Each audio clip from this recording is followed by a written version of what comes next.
Welcome back to another episode of the Astrology Magic Podcast, where we talk about astrology in a way that helps you create magic in your life.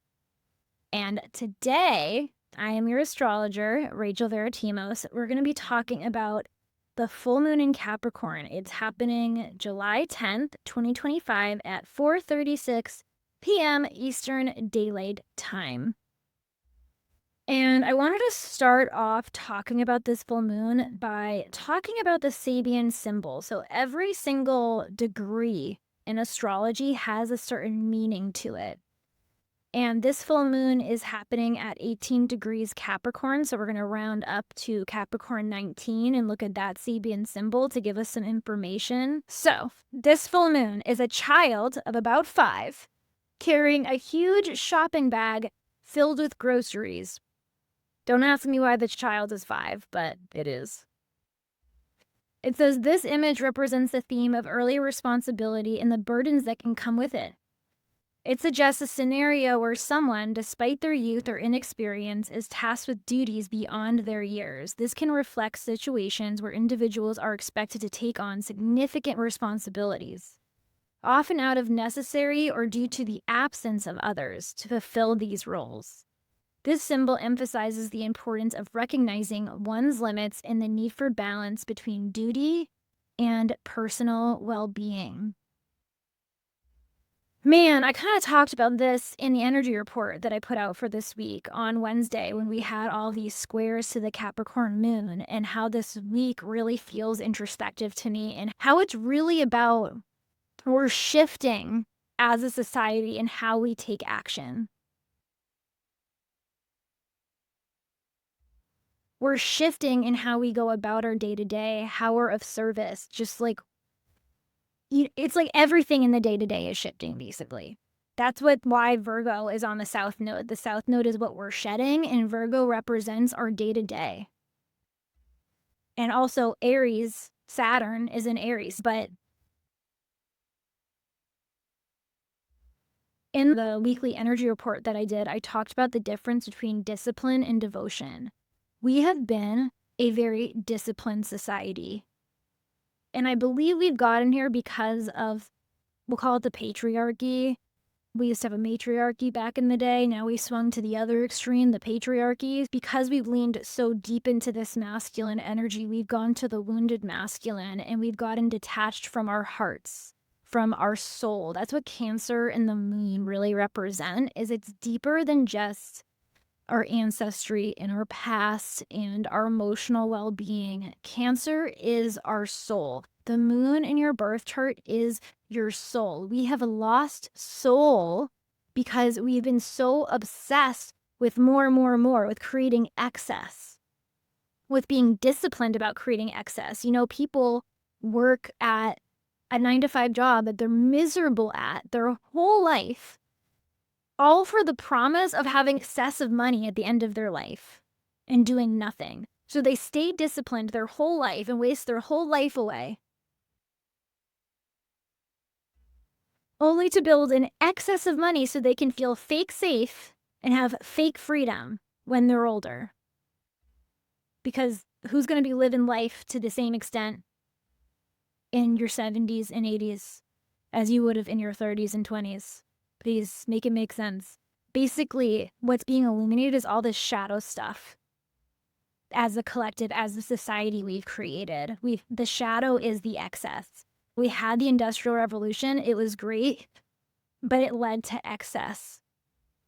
And now we're trying to keep up with that excess, and we think that chasing that excess is going to give us this security, but it's a false sense of security.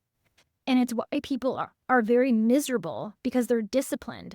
Discipline is when we go after goals and build structures without heart, without soul. Devotion, that is when we merge the Cancer and Capricorn energy. That is the key to not being burnt out. Discipline is the path to burnout. So this full moon feels like a shedding of coming into devotion for something in your life, because devotion is not excessive. Devotion is aligned with the soul, and the soul is simple. And the way I describe devotion on my energy report for this week is I talked about my partner, Ryan, and how I love him. And even if I was busy, I would make time to do something for him that he needed if he really needed it because I love him. I'm devoted to him. Versus, let's say I'm a chronic people pleaser and I find my safety from people pleasing and I feel responsible to fucking everyone and their mother. Like, anyone asks me for a favor, I'll do it. Fuck me, right? Fuck my life. I'm gonna overextend myself because I think I need to be responsible to all these people in order to feel safe. That would be discipline in relationship versus devotion in the relationship that really matters with my heart.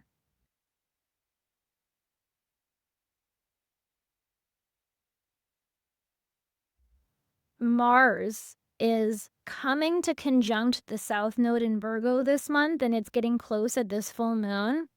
It's within conjunction territory. Mars is how we assert ourselves, how we take action. It's our willpower. So when Mars is in Virgo, we want to perfect things. We want to show up perfectly. An unhealed Mars in Virgo will just do excessive things in its life. It will literally be like, I'm going to do this, and I'm going to do that, and I'm going to do this, and I can be a service to you, and I can do this, and I can do that.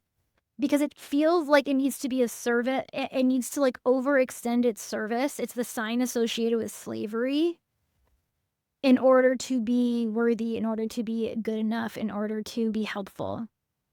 The healed version of Virgo serves from a mind-body connection and takes action from what it values, takes action from a mind-body connection, takes action from embodiment and presence and devotion. Because that's what devotion will naturally do, is when you're in your body, when you're connected to your soul, you will take action from that place. And of course, because it's coming close to the South Node, we're shedding this old toxic way of overdoing our action. And then we have Uranus. Uranus just entered Gemini. So Uranus is giving us these awakenings in our mind. It's awakening in how we lead ourselves and how we find success. And Uranus at this full moon is with Venus. And so Venus is what we value. It's our relationships, it's money, self-worth. When Uranus is with Venus, part of this awakening we could be getting at this full moon that's helping you tap into you and this new life you're building for you is going to come with you really aligning with your values and thinking about your values and the things that are really in your heart and leading with your values, leading with your self-worth. And so really, there's so many different things that's going on at this full moon that are asking you to not only simplify your life, but to look at your life from a higher perspective, to look at yourself from a higher perspective, and almost like, how much can I surrender?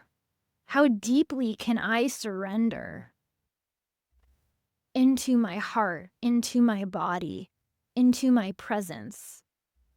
How deeply can I dream up this new version of myself that I'm dreaming up and cut off anything that's not me?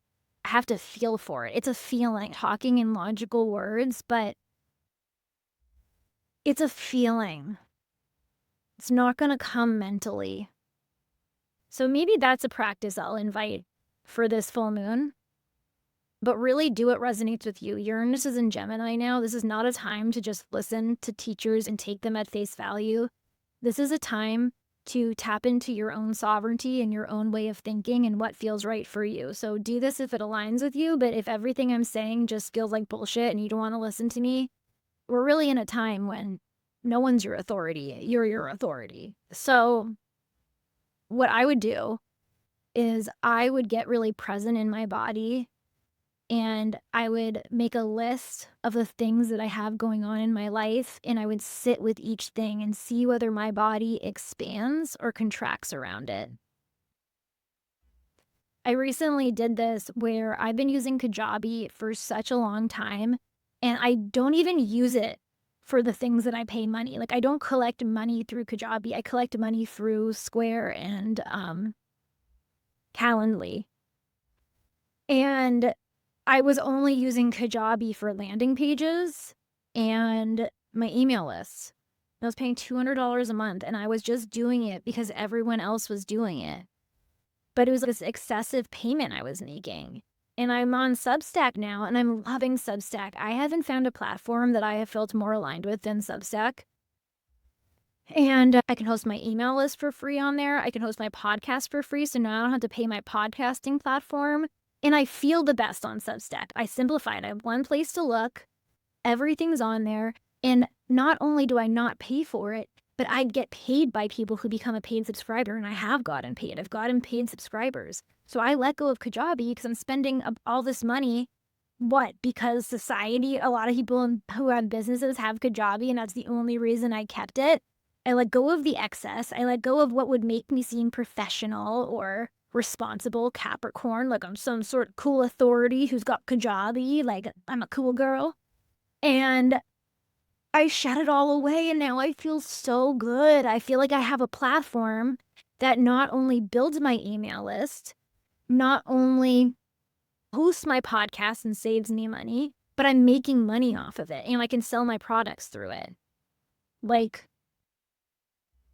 I cannot tell you how good it feels. I've literally been doing a happy dance. I just did this recently, like this past week. I've been doing happy dances, and that's what this energy feels like to me. I got there because Kajabi didn't feel good. There's something about it that felt like this weight. It felt like an expectation. It felt like I felt just contraction is the best way I could put it, but I felt expansion on Substack. And that's a way that I help a lot of people, a lot of my clients, figure out what's right for them is what feels expansive in your body and what feels contracting. And it might not make logical sense. You might only know I have to get rid of all of these things that don't feel good, and I don't even know what feels good. That's fine. There's a surrender aspect. I mean, throughout the whole year, the whole next year and a half even maybe, because the North Node's in Pisces, the more we move towards the unknown, the more we move towards this surrender energy, and we shake off thinking we need things, but we just truly follow what feels right. It's not so much thinking, it's feeling. And we take one foot in front of the other like we're walking through a very foggy fog. That's how you can look at this. So it might feel scary to let go of a lot of things that you told yourself you needed to do to be responsible, to reach the goal, to be an authority. But that's a part of what this full moon is asking for many people. So